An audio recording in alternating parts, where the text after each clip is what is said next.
नमस्कार मित्रों, आपके अपने YouTube चैनल हिंदी साहित्य प्रसार के बैनर तले मैं उमेश कुमार आपका हार्दिक अभिनंदन करता हूं, स्वागत करता हूं।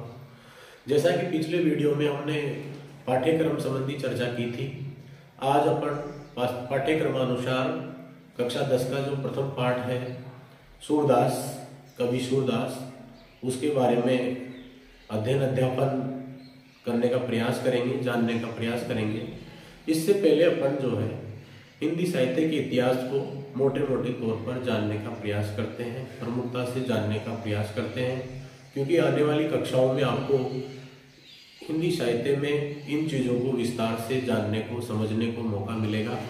तो इन चीज़ों को अपन जानने का प्रयास करते हैं, क्योंकि जो भी पाठ आएगा उसमें आपको साहित्य काल विभाजन से संबंधित नामकरण वगैरह आएंगे, तो बार बार कंफ्यूज नहीं होना पड़े, इसलिए थोड़ा सा जानने का प्रयास करते हैं।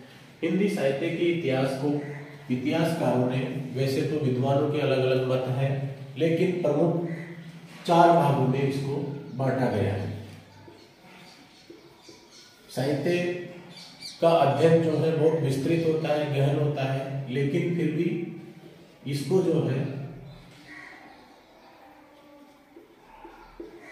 आदिकाल, जिसका नाम दूसरा वीर गाथा काल, आदिकाल का नाम वीर गाथा काल भी, आदिकाल को वीर गाथा काल भी कहा जाता है। फिर आता है भक्ति काल, भक्ति काल या मध्यकाल, जिसको भक्ति काल कहा जाता है। उसके बाद में आता है रीतिकाल, जिसको श्रृंगार काल भी कहा जाता है। और चौथा आता है आधुनिक काल,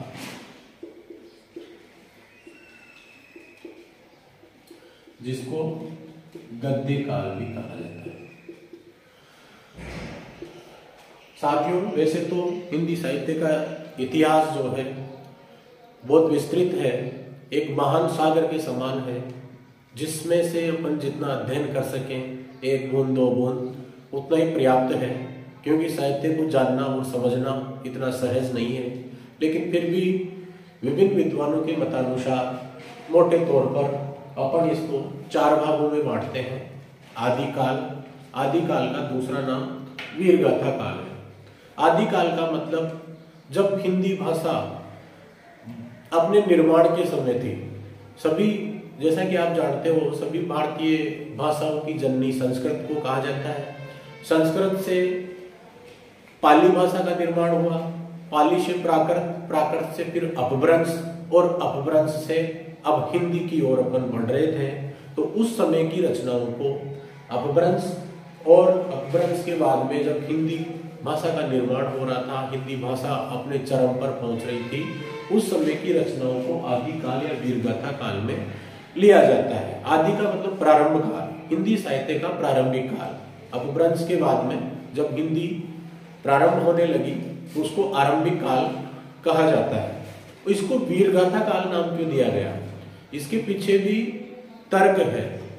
कई जो है इतिहासकार बताते हैं कि इस समय राजा महाराजा छोटे छोटे राज्यों में, जो देश था भारत अपने विभिन्न रियासतों में या छोटे छोटे राज्यों में बटा हुआ था, और ये राजे महाराजे आपस में अपनी सत्ता बढ़ाने के लिए, अपने साम्राज्य का विस्तार करने के लिए, या स्त्री लोलुप के कारण एक दूसरे से युद्ध किया करते थे। युद्ध के दौरान इनका उत्साहवर्धन करने के लिए, इनका जोश बढ़ाने के लिए, इनके दरबारों में जो चारण भाट होते थे, चारण भाट कवि, वो उनकी यशोगाथा का वर्णन करते थे।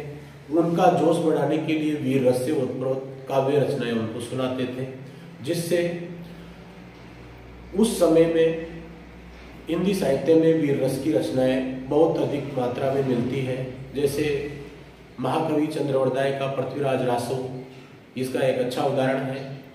चंद्रवरदाय पृथ्वीराज जी के दरबारी कवि थे और पृथ्वीराज के मित्र भी कहे जाते थे, और वो जो है आप जानते ही हो, जब पृथ्वीराज को मोहम्मद गोरी गौड़ प्रदेश में कैद करके ले गया था और वहां पे आंखें फोड़ दी गई थी पृथ्वीराज चौहान की, उसके बावजूद एक दोहे के माध्यम से पृथ्वीराज ने मोहम्मद गोरी का वध कर दिया था। 4 बांस 24 गज अंगुल अष्ट प्रमाण, ताव पर बैठे सुल्तान मत चुके चौहान। तो ये साहित्य का जो है प्रारंभिक युग था और इसमें राजा महाराजाओं का यशोगान करने वाले दरबारी कवि वीर रस से ओतप्रोत और जोशीली कविताएं लिखा करते थे, इसलिए इस काल को वीरगाथा काल कहा जाता है। आगे की कक्षाओं में जब आप अध्ययन अध्यापन का मौका मिलेगा तो बहुत अच्छे से जानोगे, विस्तार से जानने का प्रयास करोगे। तो उसके बाद में आता है मध्यकाल। मध्यकाल को भक्ति काल भी कहा जाता है।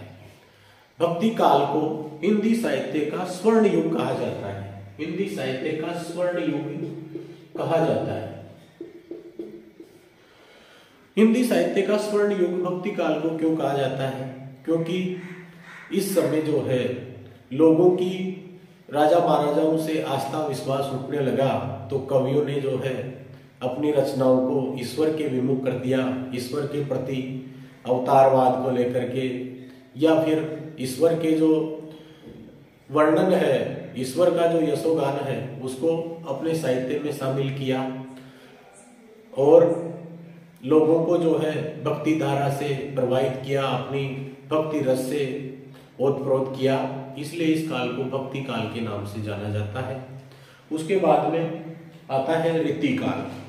रीतिकाल में वापस दरबारी काव्य को जो है मान सम्मान मिलने लगा।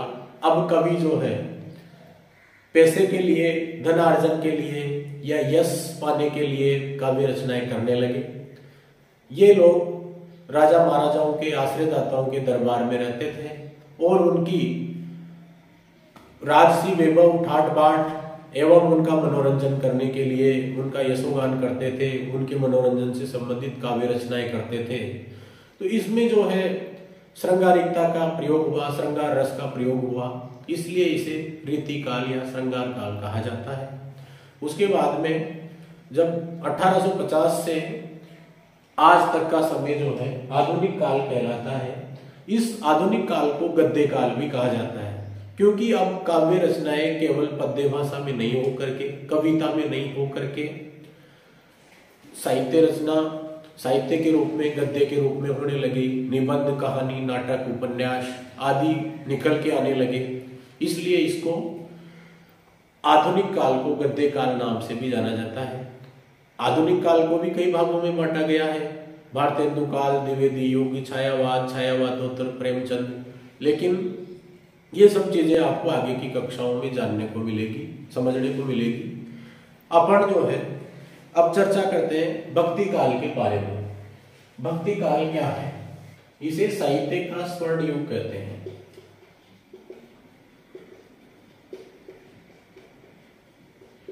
भक्ति काल को 2 प्रमुख भागों में बांटा गया है।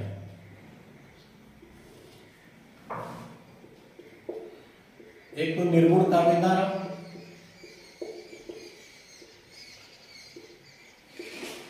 और सगुण काव्य धारा।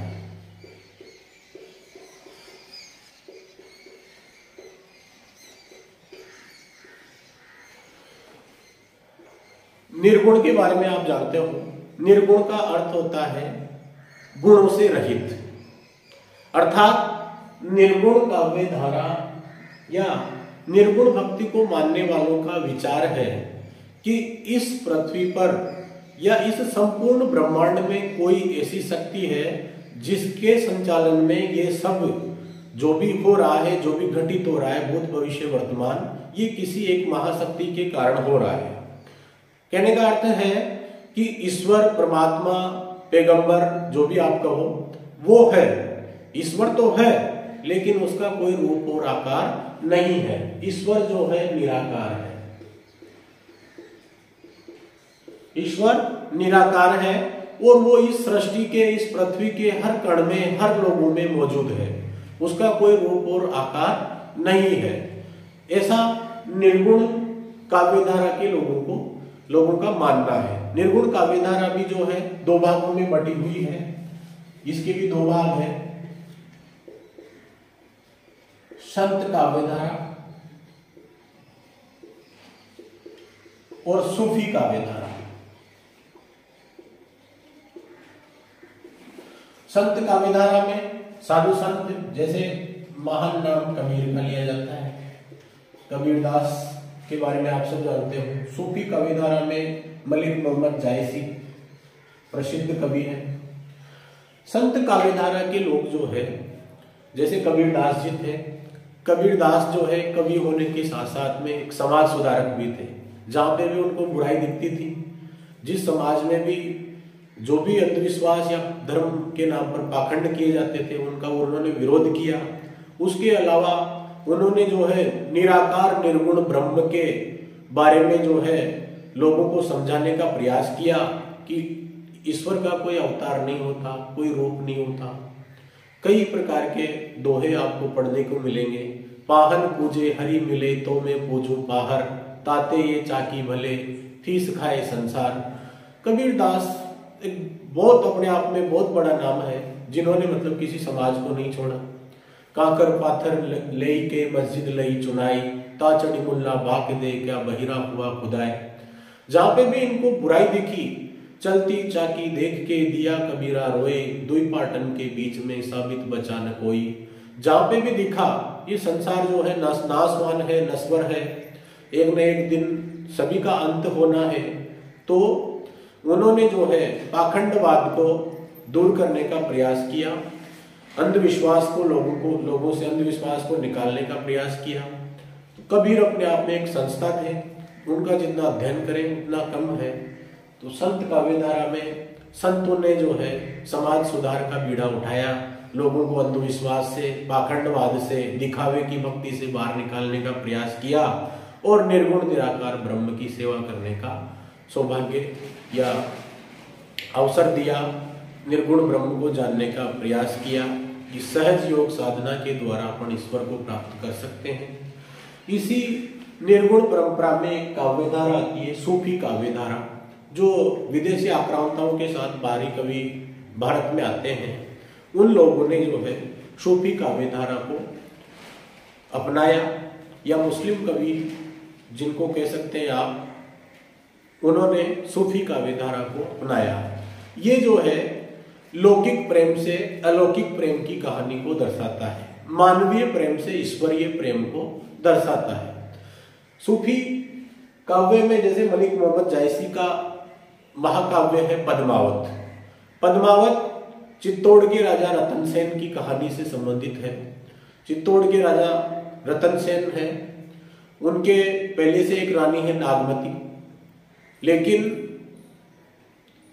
जो सिंगल द्वीप की राजकुमारी है पद्मावती, वो उनको संदेश भेजती है कि आप मेरा विवाह कर लीजिए, मेरे से विवाह कर लीजिए और मुझे यहां से अपना के ले जाइए, नहीं तो मैं आत्महत्या कर लूंगी। या जो भी कुछ उन्होंने कहा, जो संदेश भेजा, उसके माध्यम से चित्तौड़ के राजा जो रतन सेन है वो पद्मावती को प्राप्त करने के लिए सिंगल द्वीप चले जाते हैं। उनकी कई प्रकार से परीक्षाएं होती है, कई कष्ट उनको मार्ग में झेलने पड़ते हैं, लेकिन वो यहाँ पर उनको लेके आते हैं। पद्मावती को जो है चित्तौड़ की रानी बनाते हैं। उसके बाद में अलाउद्दीन खिलजी से उनका युद्ध होता है। युद्ध में चित्तौड़ के राजा जो रतन सेन है वो बंदी बना लिए जाते हैं, क्षत्रिय काम आते हैं, पद्मावती जोहर करती है। तो इन सब रचनाओं को, इन सब साहित्यकारों को, या फिर इस काव्य कहानी के माध्यम से ये बताने का प्रयास किया है मलिक मोहम्मद जायसी ने कि जिस प्रकार राव रतन सेन है वो एक भक्त है और पद्मावती ईश्वर है। नागमती जो है उसको मार्ग में बाधा बताई है।